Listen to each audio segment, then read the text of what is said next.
Hi everyone, hello, hello, hello. Thank you for waiting an hour from our usual noontime stream. My name is Brian Francis, the invisible voice inside your head. But down in the lower left-hand corner, I am, as usual, joined by some not-so-invisible faces. Alex, first of the faces, could you please introduce yourself? First to the faces, last to the faces. Hey, my name is Alex Waro.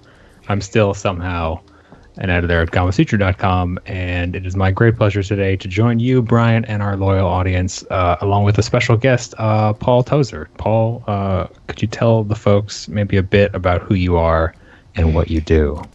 Yeah, I am the general manager of Mothership Entertainment. We are the creators of Aven Colony, which was just released on Tuesday on Steam and also for Xbox One and PlayStation 4. I Awesome. think I saw a hint of an Xbox UI before we jumped on stream, and I just kind of want to talk first of all about like the process of putting a strategy game on Xbox. I know I'm kind of jumping the gun here and diving right into the questions, but that's been on my mind since we started. What was it like trying to make a strategy game work with a gamepad? You know, that is a great question. I have to give Team 17 a lot of credit. We really built the game for PC and weren't even considering a console version until we were contacted by Team 17 in December of last year. And their team designed the radial menu for the build palette and really put a ton of time and effort and attention into making sure that the user interface was fully customized for console and wasn't just a straightforward adaptation of the PC version. Hmm.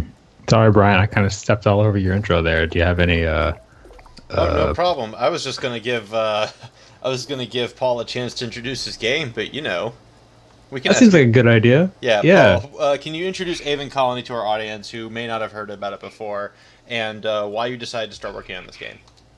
Yeah, Aven Colony is a science fiction city builder. It's set 500 years in the future, 10 light years from Earth. It tells the story of humanity's first colonization of a world outside the solar system. So for me, personally, I just find that incredibly exciting. I love space exploration, but I'm especially excited about the idea of the moment, a human being actually sets foot on a planet outside the entire solar system and we become a galactic civilization for the first time, and break free of being just constrained inside the solar system.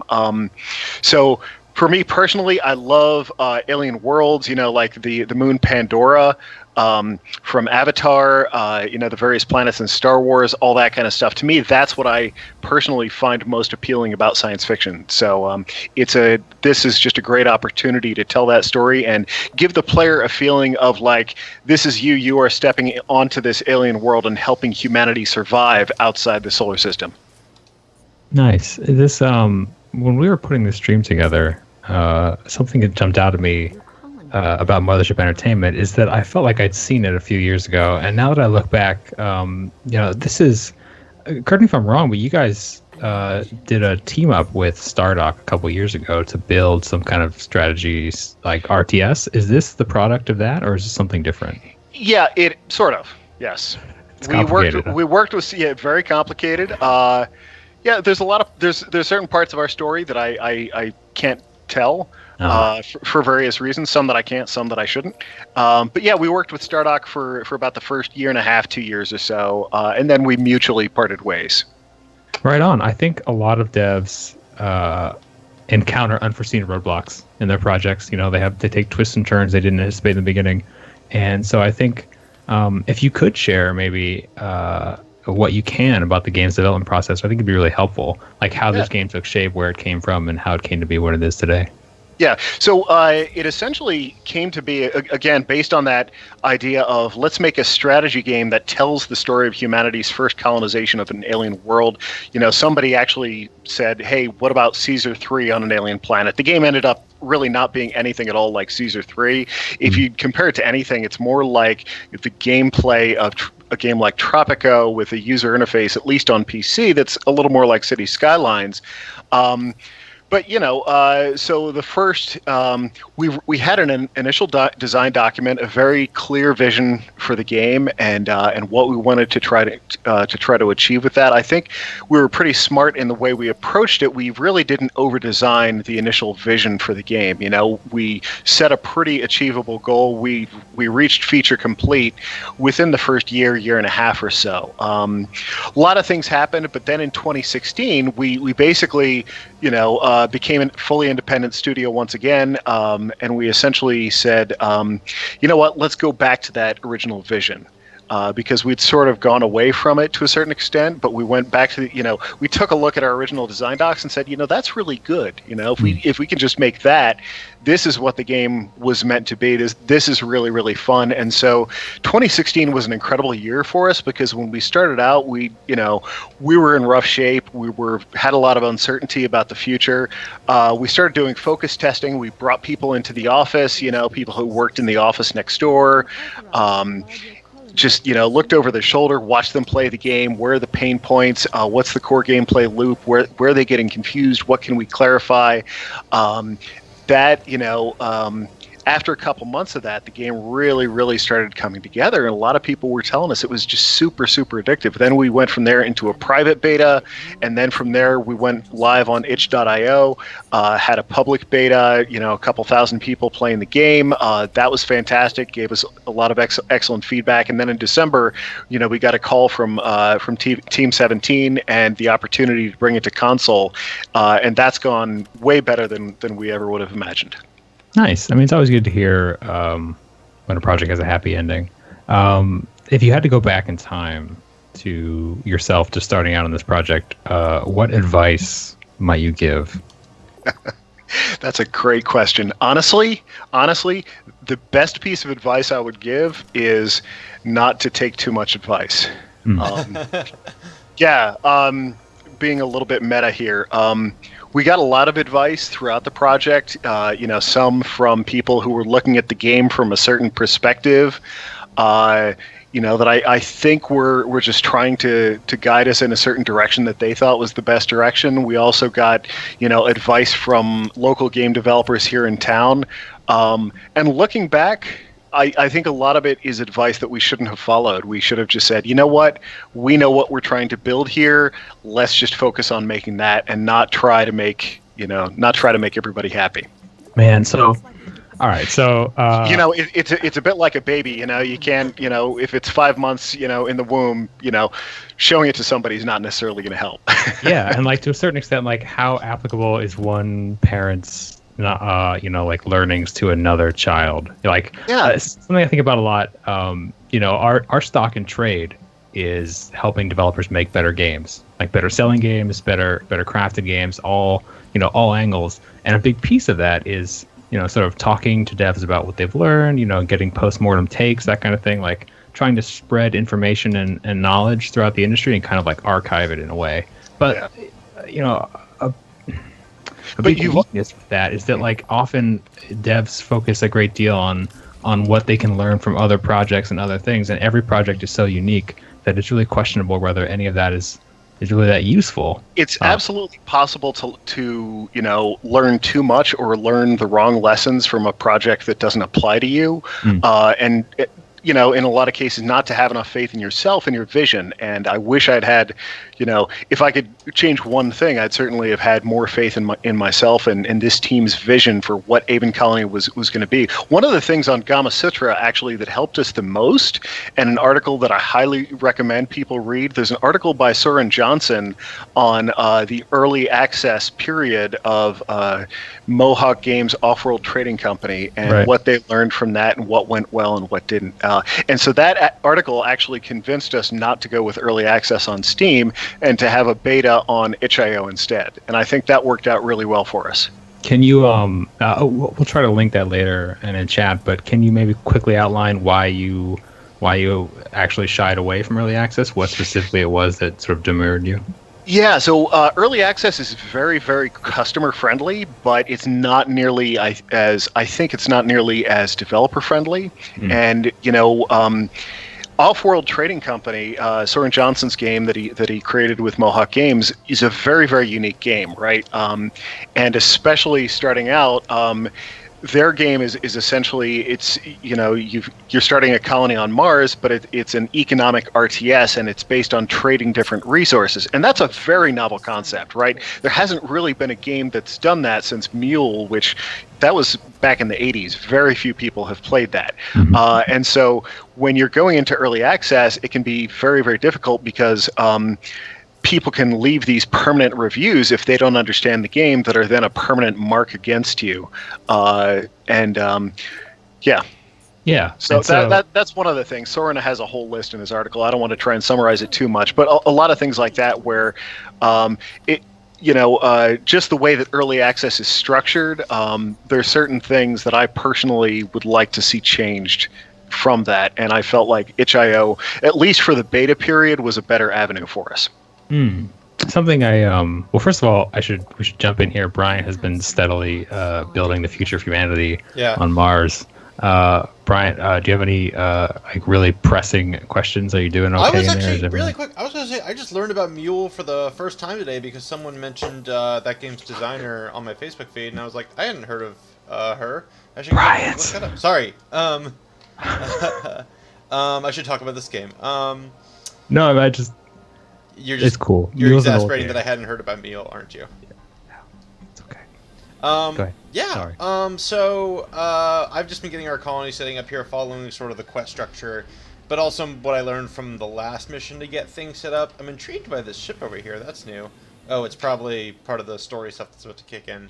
Yeah, if I can pop in and explain what the ship is doing here. Yeah. So this is just real quick. But this is the Sandy Gulch mission. It's the second mission of the single player campaign, and one of your 5 advisors, Kalandra, has she's basically violated the rules a little bit. She's gone exploring, ended up falling into this hole, and so Vori and Jack, who are 2 of your other advisors, are sending down this medevac unit to go rescue her from a hole, and then she comes back with a mysterious cube that is part of the. Just popped up.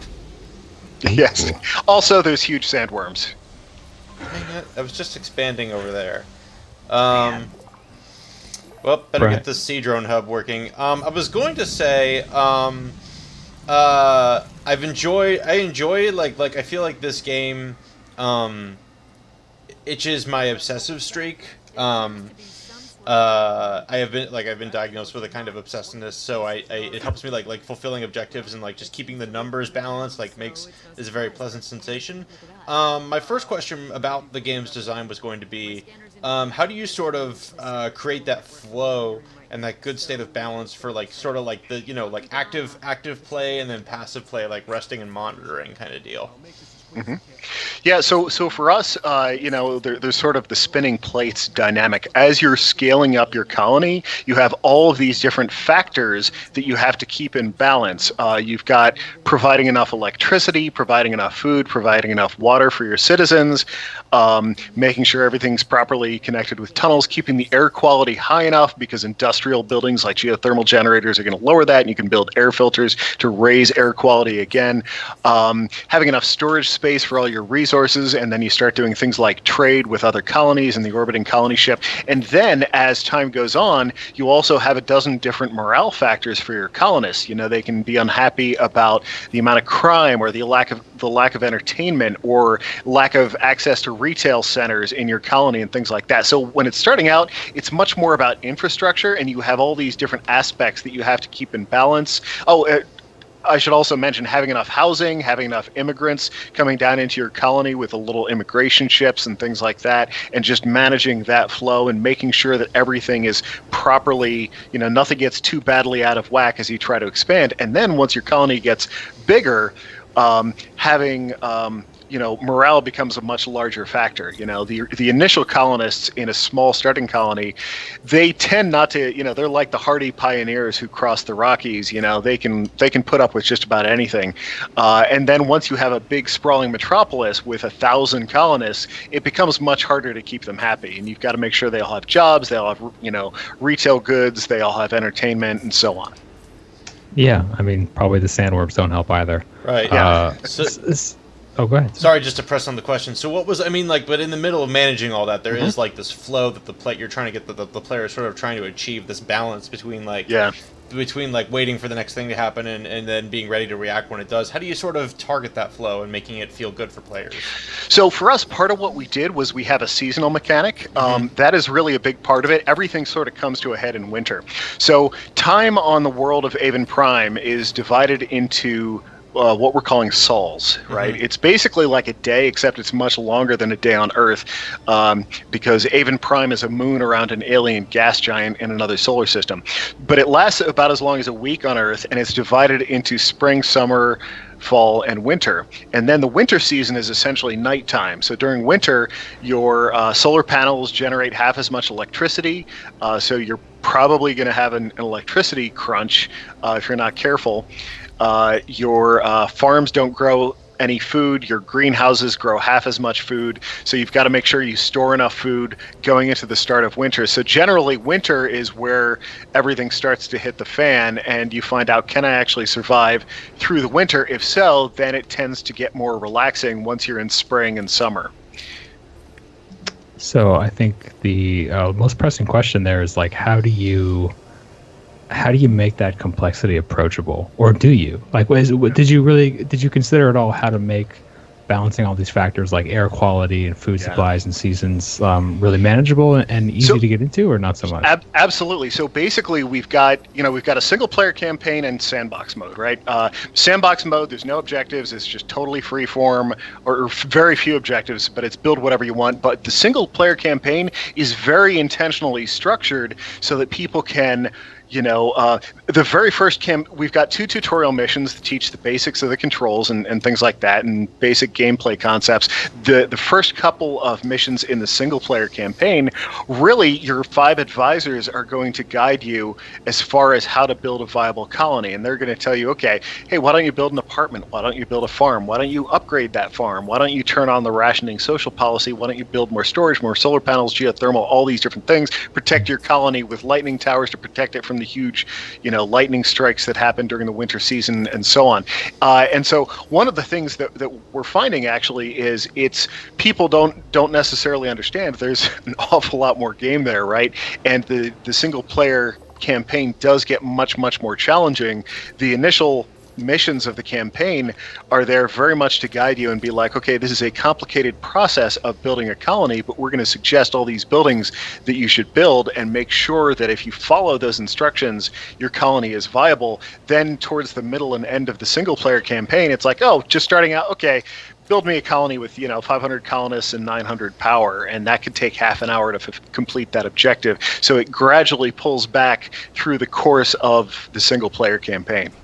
I think that's really interesting. I think this game is sort of a rare breed these days. Brian and I talked before the stream, and he showed me some defensive buildings, but as far as I can gather, there's no actual combat. It's stuff against, like environmental hazards, sandworms, that kind of thing. It has a very economic sim vibe, and I think, sometimes we'll see games on marketplaces like Steam do well with that kind of similar theme. I think of things like RimWorld and stuff, but often they sort of seem to be few and far between. And I wonder how you and the team tackle the challenge of getting the game sort of out in front of its audience when there are so many games coming out every week these days.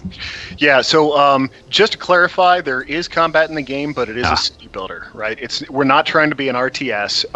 You can build plasma turrets. They will shoot at the sandworms and help them and scare them away, essentially, even though they can't kill the sandworms. They'll also shoot at plague spores and creep spores that can approach your colony. Late in the single-player campaign, there's attacking guardians that can slice up your colony with a giant laser. So there's all sorts of little things like that, but the focus is not on combat.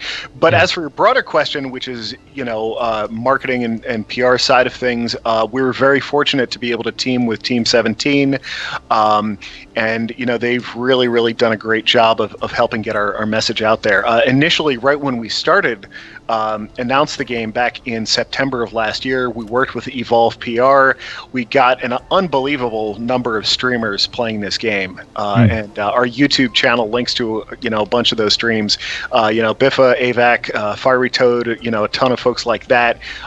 There are 20-part streams of Aven Colony from October of last year up on YouTube, which is just incredible to see, and you learn a ton just from watching people play like that.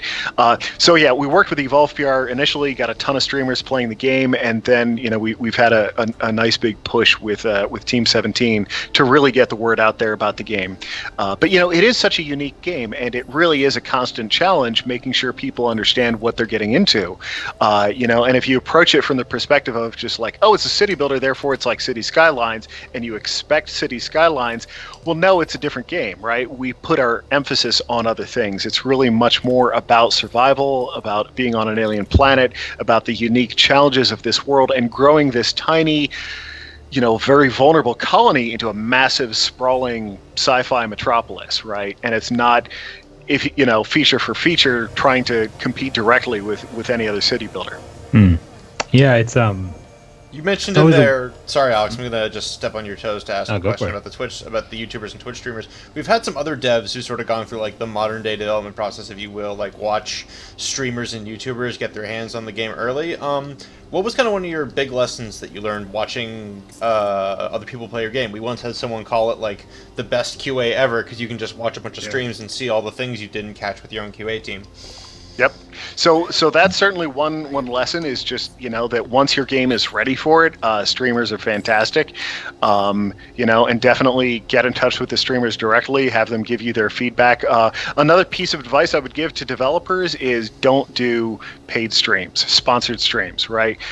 We spent a couple thousand on a few sponsored streams on Twitch very early on because we thought that was the thing to do. But we had so many people playing it organically at that point that there was, that was a waste. So I definitely, for most people, I would not recommend that unless you really need to. Yeah, I've heard sort of similar things from other devs. I wonder, I think it's a really interesting thing to talk about publishers in general because as we talked before the stream, you have been doing this for some time. You've been working in games for a while now. You've seen a lot of things change, and I wonder like how you might feel about the value of publishers to developers today. It seemed like for a while publishers lost some of their standing in the industry once indie became viable and big and digital distribution became accepted. But now there's so many games out every week, every month. It seems like publishers have found a new life almost in becoming like very specific, sometimes very niche marketing and like sort of UA powerhouses that can sort of like get your game in front of the audience that will best like it. Does that match up with your experience or not so much? Yeah, absolutely. And there's a million different kinds of publishers out there, and some are great, some are not so great, and you can't really make too many general statements about publishers. Our experiences with Team 17 have been really terrific. They created this whole console version, did all the UI design for it themselves, plus they're constantly handling the marketing and PR side of things, which we just couldn't do ourselves. I mean, we're already overwhelmed, just getting the game out the door and dealing with features and bug reports and all that kind of stuff. So for us, it's absolutely been invaluable, and I do think there's a lot of value for a publisher who can help you rise above the crowd and make sure that you don't get lost in the noise. You mentioned you guys were overwhelmed shipping it, which I think is pretty common. That's an unfortunate part. Sounds right. But that's been my experience talking to everybody. But another project you were associated with that isn't directly tied to this game, but I think is worth mentioning, is the Game Outcomes project, which I thought was rad. And you were kind enough to publish some findings from that a year or two ago on your Gamasutra blog, and we loved it. That was really useful. The big takeaway from that was that, based on the many developers you guys polled, crunch is typically bad for games. Typically makes games worse. And so I kind of wanted to check in with you and see, were you able to apply anything you learned from that project to this game's development, and how did it shape it? Yeah, yeah. So the Game Outcomes Project influenced us a lot and helped shape our company culture. And in fact, we tested a lot of the initial concepts of the Game Outcomes Project here at Mothership. And if you look at the 5 articles in the Game Outcomes Project, and especially the 5th article that kind of summarizes, the whole study and the 40 different things that game developers should really look at. That, I think, is a good summation of our culture. We have worked overtime. When it comes to crunch specifically, we have worked overtime from time to time, but it's always been voluntary. It's always been me saying, okay, I've got 3 hours on a Saturday, I'll go in. I've got 4 hours on a Sunday, I'll go in and get something done. Even then, I probably spent too many hours at the office. We're really trying to avoid, a crunch culture, and I'm very proud that I've never gotten to a point where I've had to say, okay, everybody, 80-hour weeks, for the next 3 weeks or anything like that. We've never done that, and I'm very, very happy about that. Good. It's glad to hear. I mean, we thought that was a really useful and effective project, and it seemed like a lot of devs around the industry took note and maybe started to shy away. I mean, not that anyone shies toward crunch typically, but sometimes it's. Paul, I'm going to jump in with kind of back to the development side questions. I think simulationism, which is a word I learned about a couple weeks ago on our stream with the X-Wing Miniatures developers, check it out, is very popular in the game industry right now. Like Alex mentioned RimWorld earlier, City Skylines was a huge hit. When you guys, you obviously talked about the vision of Aven Colony being about humanity's future in the stars, but how did you pick the variables you wanted to simulate when you sat down and said, we're going to simulate that survival experience? Yeah, so that's a really good question. We essentially... it was a trade-off. Games like, I'm a huge fan of RimWorld and games like RimWorld, but it's the kind of thing where there is so much detail to a game like that I don't think, we would be able to simulate it, right? We're essentially going for, a certain level of graphical fidelity and also a level of simplicity of gameplay. It's super important to us that people be able to very, very easily pick up the game and start playing it. And I think console gamers especially are really, really responding to that. So for us, it was really about, okay, we started with that initial, well, actually it started, we wrote down our values. We had one page in our design doc where we're like, here are the specific design goals for Aven Colony and the things that we're trying to get across. And one of the most important ones was we're trying to go from this tiny, vulnerable starter colony into this huge, epic, sprawling sci-fi metropolis, and then essentially retrofit what are the things that we can do well in that context, right? We can't simulate everything. We had a couple features, there were certain points where we said, okay, we could add this feature, it would be realistic, it would be believable, it would make sense in this context, but the game is already so complex, right? Mm-hmm. We're not trying to simulate everything, we're not trying to be Dwarf Fortress here, right? A good example is temperature. We thought, hey, it would be nice if here on a desert map, it's very hot, on an Arctic map, it's very cold, and so you've got to add special buildings that warm and cool different areas, and then we'll have a temperature simulation going around the colony, but it's like, we looked at the game and we said, it's already at a point where it's easy enough to overwhelm people, so let's not add any more. Mm-hmm. You mentioned having that design doc of the core values. Can you share some? I think other devs just might want to know for their own space games, what other people look like. Yeah. Actually, if you don't mind, I'll go to the Dropbox folder and just read it to you from the design doc. Only if you do it in a very impressive voice. We wanted an inspiring and exotic art style. We wanted it to be alluring. We wanted the planet to evoke, strong primal emotions in the player. We wanted it to be really optimized for quality and try not to overscope the game. Accessible, that was a key one. Eliminating unnecessary complexity in the UI and the game mechanics.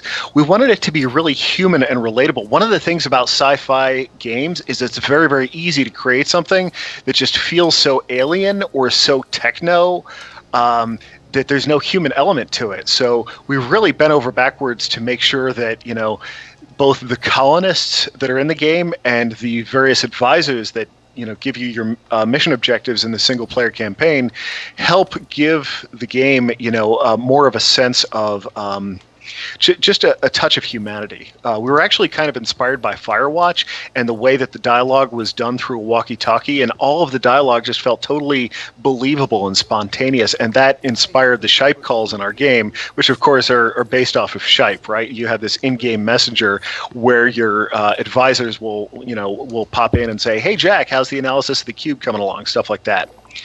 A couple others, we wanted it to be gradual and understandable. We wanted a sense of vulnerability and survival, and really show the colony struggling to survive on this new world. And finally, and this is probably the most important one, high transparency.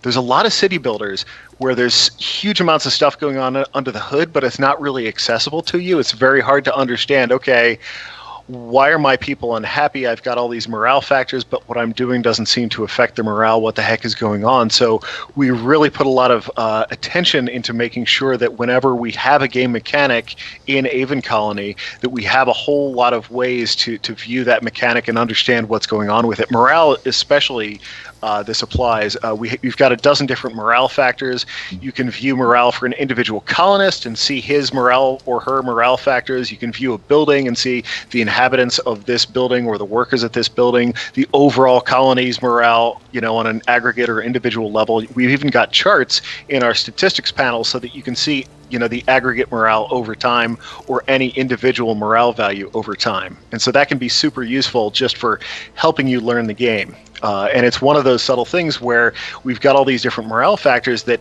those are a part of teaching you how to play the game, right? And teaching you how to design a good colony, because if you don't build enough tunnels, the commute morale is going to get lower, your colonists are going to be unhappy, and then that's going to feed back to you, and you'll see your colonists out on the corners of the buildings protesting with their little holographic protest holograms, complaining about why about the lack of tunnels or the lack of entertainment or not being able to buy retail goods, too much crime, whatever. I live in LA, so I'm used to protesting about my commute. But I'm Alex hates me now. No. I used to live in LA. It's the worst. Yeah, I think that's an interesting take. I really think I think the transparency is actually like a very clear thing that's come through. Because as someone who's like only sort of lightly touched these kind of sim games, I was able to move into this one fairly easily. I feel like I had one more question about the immediate game itself, but I'm forgetting it, so I'm going to jump into a question I told you I would ask you before the stream started. In your past career, you were an engineer at Retro Studios working on the latter two Metroid Prime games. And since you were an engineer on those games and you were telling me about some of the boss fights you've learned on, that's obviously a very different game. Can you tell me, as an engineer, what lessons from Retro Studios you got that helped to make Aven Colony possible? Yeah, as an engineer, honestly, I'm not so sure. The real learning for me from Retro was just seeing how well a studio can operate on a cultural level, right? To me, that was my biggest takeaway, and honestly, that helped inspire part of the Game Outcomes project. Mm-hmm. The team that Retro had during all three Metroid Prime games, incredibly talented, incredibly cohesive. They knew exactly what kind of game they were building. Nobody was arguing over, gosh, what's a Metroid Prime game? You had a very, very clear vision. Everybody knew, exactly how to do their job. So it was an incredibly well-oiled machine, and it was fantastic to be a part of that. And that, I would say, is the biggest thing, that I learned for that. On the engineering side, I certainly learned how to do a lot of great boss fights, but yeah, we don't have a ton of those in Aven Colony. I mean, that begs the question, and we touched on this at the beginning of the stream, but I love to dig in deeper if you have time, which is like, why do a sim game? You have a long history in the industry. You told us you might have had some code even in the original Myst. So what is it you think that is so appealing, eternally appealing to players about the idea of doing a sim game? Yeah, for me, honestly, Aven Colony, this is the sim game that I've always wanted to play. I love a lot of the other sim games out there, but none of them really have that interesting a setting to me. I really love alien planets. I have this weird thing as a gamer. I love, just seeing unexplored territory. I have this weird habit. I'm hopelessly addicted to all the Civ games, especially Civ 4, Civ 5, and Civ 6. I love to start games of Civilization over and over again, and I'll start with like a relatively low number of AI opponents, so I have on a huge map, so I have lots of territory to explore, and I'll just send my settlers out and build city after city and connect them with roads and cover continent. And there's something on this subconscious level that is hugely appealing to me about having this beautiful new unexplored terrain, and just the beauty also of seeing human civilization spreading on this terrain. For me, that's a wonderful thing. I think it's something that should be celebrated, and that's what we're trying to get across with Aven Colony. I do the exact same thing in Civ. I think there's something. I think a lot of humans enjoy ordering things, building things, and ordering things. Yeah, and you're not supposed to play Civ as a city builder or a civilization builder game. It's supposed to be partly about the combat, the negotiation. But for me, I just find rolling back the fog of war and building cities and, picking what buildings to build and all that kind of stuff, I just find that so much more fun than the actual combat or negotiation or diplomacy or any of that. So, how does that compare to the fun of like building, organizing, and running a game dev team or studio? Oh, yeah. So, yeah. It's like the same, right? No, honestly, it has been... Mothership Entertainment is the first time I'm in a management role. I'm the general manager of Mothership. And really, it's been a fantastic experience.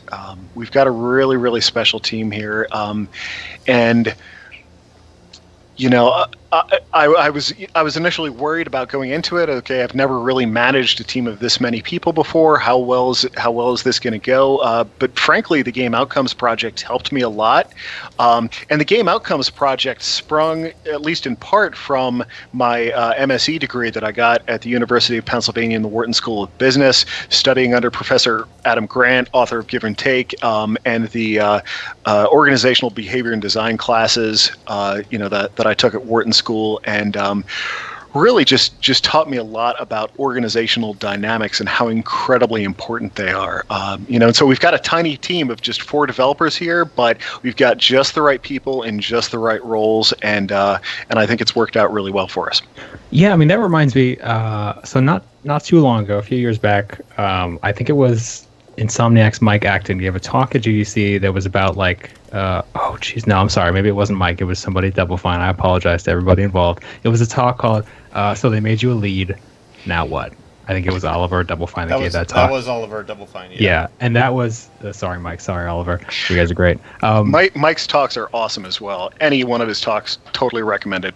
Yeah, I really feel like Mike has also spoken at length about what it's like to lead a team and the values that you need to have as a leader in the game dev space. And I think it's important because, as they both have pointed out, I think there's a relative paucity of guidelines and sort of like resources for helping people take over management in game dev roles. So. Yeah.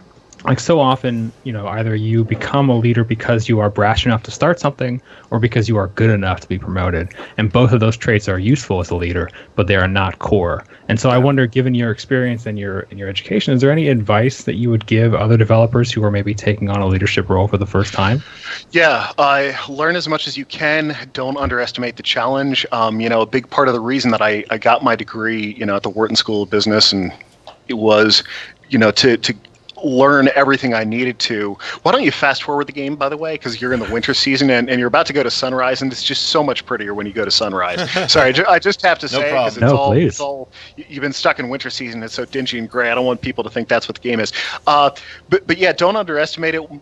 Watch Mike Acton's talks. One of the issues that I think we've had as an industry historically is that we undervalue management. And we don't realize that it is its own unique profession. We tend to promote people inside the industry rather than saying, hey, let's get an experienced person from the outside who maybe doesn't understand the industry as well, but is an effective manager. And really, there's an awful lot that we can learn from the people who do it well. Can you maybe get a little more specific? Because I'm thinking so if I had a friend that was an exceptionally talented environmental artist, and he eventually got promoted to a lead role, he might have a couple people underneath him, and I don't know that he would be able to effectively like seek out, where's a good place to go for sort of further education in terms of how to manage people well? Yeah, so that's a good question. I mean, not everybody can necessarily, go and get a degree in it or anything Wharton, like that. Yeah. But a lot of the leadership and management talks up on the GDC Vault are excellent. Again, any of Mike Acton's talks, most of them apply to non-technical leads as well, and are well worth watching. Mentoring can be super useful. Get a management consultant to actually guide you, grow your leadership skills, read a lot of the classics. Five dysfunctions of a team, for example. A couple of the other ones that I linked to from the Game Outcomes Project. Nice. All right, cool. We will take that into consideration. I should say that we are owned by the same company that owns GDC, and we like GDC. But you don't just have to go there. There's other stuff too. Real quick, here's that sunrise, by the way. Oh, so nice. I'm very proud. I'm proud. I'll just say as a game feedback for what we're playing this kind of game does for players is I observe that I am proud of my little creation as the sun shines on it, having survived the long winter. I've just gone through a little bit of a whoopsie doopsie in that I was building out towards this geothermal vent and realized there was this one much closer the whole time. And I'm solving some other problems before I get back to the main quest. But that little looking at my little creation here, even just out of the sun point, I'm like, ooh, yes, I am happy with what I have created, and I find that's an emotion we are really intentionally and deliberately trying to evoke in the player. In fact, our music it was composed by Alexander Brandon, Funky Rustic, who also did the music for the original Unreal Tournament. But he and I worked together to create a separate set of soundtracks inspired by Civilization, actually, where once your colony starts to get bigger, you have this glory theme, that really helps you sit back and feel like, yes, I've built this glorious colony, and this is something to feel good about. Something to be proud of. Alex Brandon, also the composer of Deus Ex. Yes, Deus Ex 2. Among many other things. I keep looking for a sandworm, because ever since you said sandworms, I'm really excited to see a sandworm, but we haven't seen one yet. That's okay. Brian, how are you doing? I'm a little low on resources to make building materials, so I've been reaching out for this iron over here to work on that problem. It's a little further away from my starting area, but I was able to, I like the order of operations. Okay, I need to get to that iron. Well, I need construction drones nearby to have construction drones. I'm dealing with the same resource shortage that I'm starting with, so I have to, conserve my tunnels, make sure I have enough power to get this thing online without screwing me up in winter. The order of operations feels very balanced. To go back to Paul, though, for more stimulating game development questions, I would like to ask Paul, when I was first pitched on this game by Team 17, I was told that you had a lot of thoughts about the artificial intelligence behind this game, because there's obviously a little AI, sort of managing some of the things going on down there in my town. Could you share some of your, some of those thoughts with us and sort of what you were thinking about when you guys were working on the AI for this game? Yeah, so, we've got really... You can have more than 1,000 colonists walking around in your tiny little colony. And the biggest thing that comes out there is the various morale factors and how all of those are handled. And when they get unhappy, and helping guide the game experience by getting unhappy about, the things that, the various constraints that you need to satisfy in your colony. Yeah. There's a fairly huge morale system going on underneath the hood. We also have, just as an engineering note, we also have a separation of logical and physical colonists.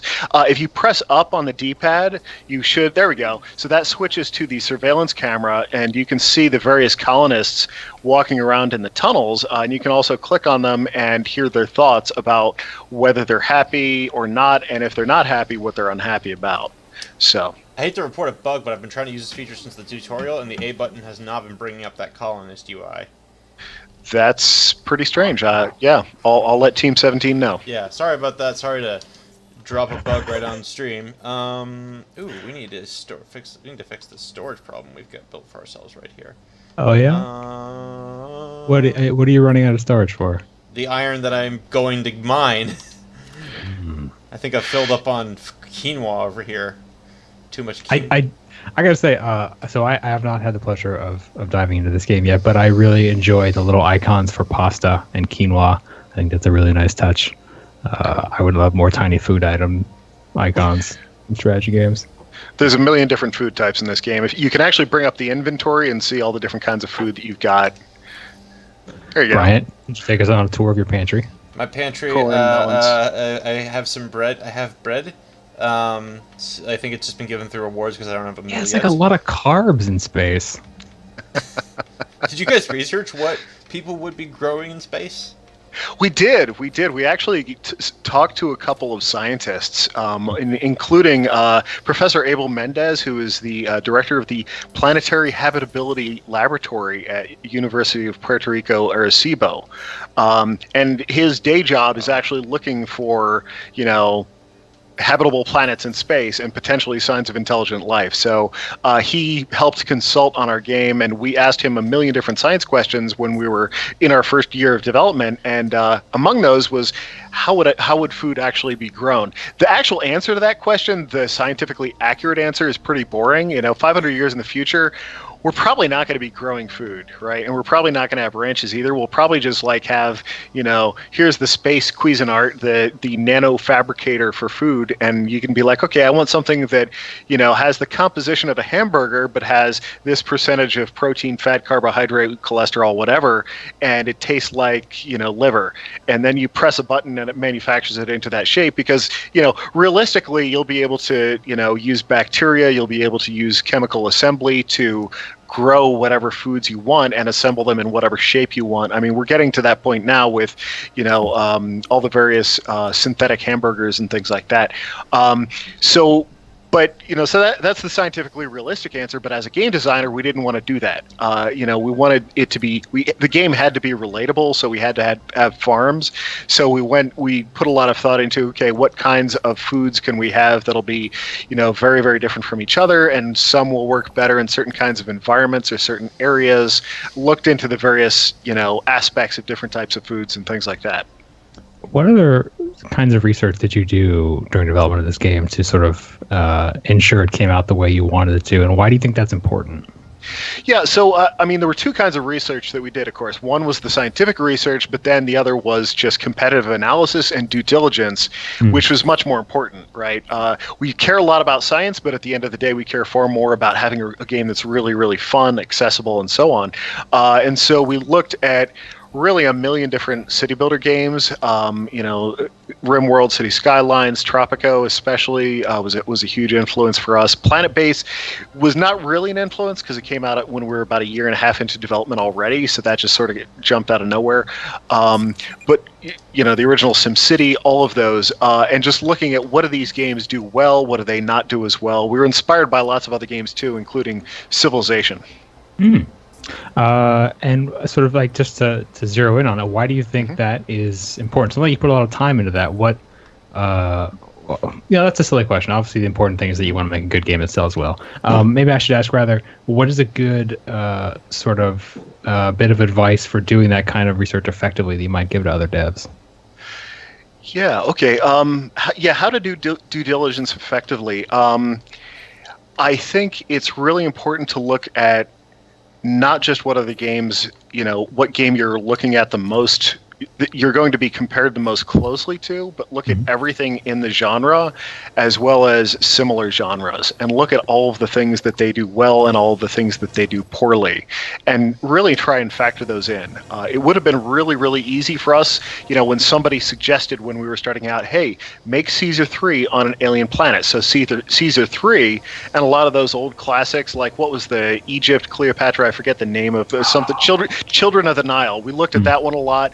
Would have been very, very easy for us to do a straightforward adaptation of that, or to do a straightforward adaptation of just say, okay, let's take the core mechanics of Tropico, core mechanics of City Skylines, put those in a different setting. But we really wanted to take a close look at what are all of the things that they do well and all the things that they do poorly, and come up with something that really felt like it could stand on its own 2 feet. Right on. I think we should probably get our last questions in now. I know we're pushing in on the end of your hour. Brian, is there anywhere we went that you wanted to circle back to, or something that's been pressing on you this whole time? I would like to ask you, Paul. I love. Yeah. You were going to say something? You love something? I was going to say I like that. Much like in City Skylines, there. I don't know if it's an intentional choice or not, but this little civilization you built has a very like model quality to it when you sort of zoom out and tilt the camera, and I find that very charming. Yeah, Paul, I guess I would just ask if other devs were to consider getting in on the simulation game. I know we opened up this very conversation with saying don't take advice. Well, or at least apply your own judgment right. when getting advice. Don't take it at face value, and have faith in your own judgment as well. Right. I know we opened up with that. But what would you say is a lesson that you learned from making sim games, especially having transitioned from another game type, that you think other devs could stand to know? Oh wow, that's a really good question. I don't know. See, for me, it's hard to say because I've always been a strategy gamer at heart, and so strategy feels so familiar to me as a longtime Civ addict. I don't know. For me, the biggest thing I've learned just from this whole process is how much you can do with a tiny team if you get the culture right. We were facing a monumental task when we started working on this game way back in and this really applies to any game, not just sim games, but we were facing a monumental task when we started off in 2013. We ran into a ton of roadblocks along the way, as well as a ton of surprises. And in some cases, we had to roll with the punches. And I'm incredibly happy with where we've ended up and how the game has turned out. And, 84% Metacritic, I think, for the Xbox version, which is, I'm very, very happy with that. And the fact that we were able to do all that with a team of 4 people, to me, is very heartwarming and inspiring. And it feels like we've got a great foundation for the future now. And I'm really looking forward to expanding on this and building on top of the Aven Colony that we have today. Yeah, that's a remarkable team size. Something I didn't ask and I should have, because I'm very curious, is like what tools did you use to build this with that small team? Yeah, so the game was built entirely in Unreal. We were one of the first adopters of the Unreal Engine all the way back when it was in beta, and it was called Rocket. So that was very interesting, and at times that was fairly painful for us going through that many upgrade cycles over the years.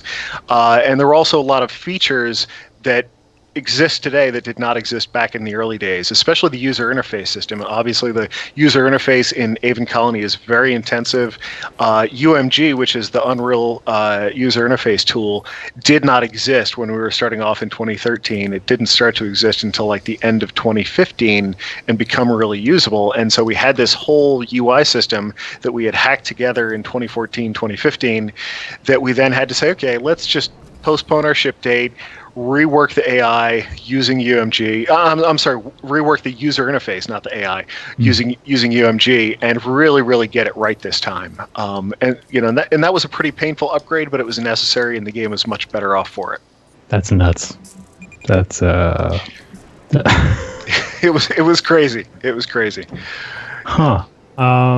Yeah, that's crazy. I'd also love to pick your brain a lot more about like the very specific ins and outs of designing a sim game like this for a gamepad, like I got to very early in the stream. But I gather that was primarily done by Team 17. So we won't I was amazed that they were able to put this together so quickly. Honestly, we had never, if you had told me through most of 2016 that there would be a console version someday, I would have laughed in your face and said, no, there's no way that's happening. We'll be lucky if we survive long enough to get the PC version out. And then Debbie Bestwick at Team 17 called me in December of last year. And just since then, they've been able to take our game, design this entire user interface. All the credit for the console UI really goes to them and not me. I mean, obviously I gave feedback, but they deserve all the credit for everything that's good about it. I've just been super, super impressed with, just how console friendly it is. Yeah, I mean, I wonder, could you shed a little bit of light in these last few minutes, sort of on the thinking behind bringing this to consoles? I don't expect you to have or share like meaningful, numbers yet, but I just want to know, like, when this was being pitched and bandied about, like, why did it seem like a good idea to bring a game like this, which is relatively rare on a console, to something like the Xbox? Yes, great question, and there are definitely people who thought we were crazy wanting to bring this to Xbox and PlayStation. But for us, we looked at the numbers. Part of it, a big part of it was risk management, and having it be on multiple platforms seemed a much safer bet than having it be on one platform. But also a lot of it was just looking at the numbers. How long is it going to take Team 17 to port this? How much is it going to cost? And what are the potential sales? Overall, it made more sense to do it than not to do it. And that combined with the marketing muscle and PR muscle that the Team 17 brings to the table, that was just kind of a no-brainer for us. And it's actually turned out really, really well. The response on console has been terrific. I was in an Xbox stream just now, showing through the game, playing through it on Xbox. Nice. All right, that was over on their Mixer stream, right? Yeah, that was their Mixer stream. Yeah, that's the one. I saw that. Random question: Mixer's here. Like, now that you've gotten a chance to showcase your game on Mixer like that, have you sort of like thought about how having Xbox having its own streaming service affects like developers who want to make games on Xbox? Yeah, I mean, sorry to spring that on you like that, but I don't have any deep thoughts on it, to be honest. I mean, obviously, streaming is this whole amazing new phenomenon. It's been hugely impactful for us. Just having all these streams of Aven Colony since 2016, and having the game out there and giving it so much visibility. So, yeah. Yeah. Well, this is actually a great time to wrap up because we have the sun rising, another beautiful day on Aven Colony, with many challenges ahead of us for our intrepid space governor. And yet, the sun rises and everyone is still alive on a far-flung planet. So, good time to wrap things up before everything goes to crap. You have been watching the Gamasutra Twitch channel. We've had Paul Tozour here to talk with us about Aven Colony. Paul, thanks so much for coming on today. Thanks for having me on. Really appreciate it. Paul, if developers have any more kind of questions about your work, whether it's the games project, your work experience, or just like life in general as a developer, where can they contact you? Yeah, so questions about the Game Outcomes project, I would go to the Game Outcomes Twitter handle. Yeah. I'm managing that one. If they're curious about me or the game or want to get in touch with us, the best thing to do is contact us on Facebook or Twitter, Mothership Entertainment and Aven Colony. And Team 17 and I jointly manage all of the Facebook and Twitter accounts for both of those. And they can also sign up, go to avencolony.com. That has our contact email as well. And I get those emails. Cool. Nice. And we have been, of course, as usual, the Gamasutra Twitch channel. If you appreciated this chat with Paul, learning about the ins and outs of making a game with, this was like only a 4-people team, right, Paul? Yes, tiny team. 4 people, tiny team. We would appreciate it if you clicked the follow button so that we could bring you more great interviews from other game developers. We have 2 more this week. We're going to be playing Secret World Legends tomorrow with the development team there. And on Friday, we're talking with Supergiant Games about Pyre. So I encourage you to click the follow button and turn on your notifications so that you'll know when we're going live. And other than that, the game is Aven Colony. It's out on Xbox and Windows right now. Is it on PS4, Paul? Yes, it's also on PS4. I was about to say that, and then I was like, wait, what if I get this wrong and it was only one console? But I got it right. So it's on PS4 too. Thank you so much, everyone. Have a good day. Bye.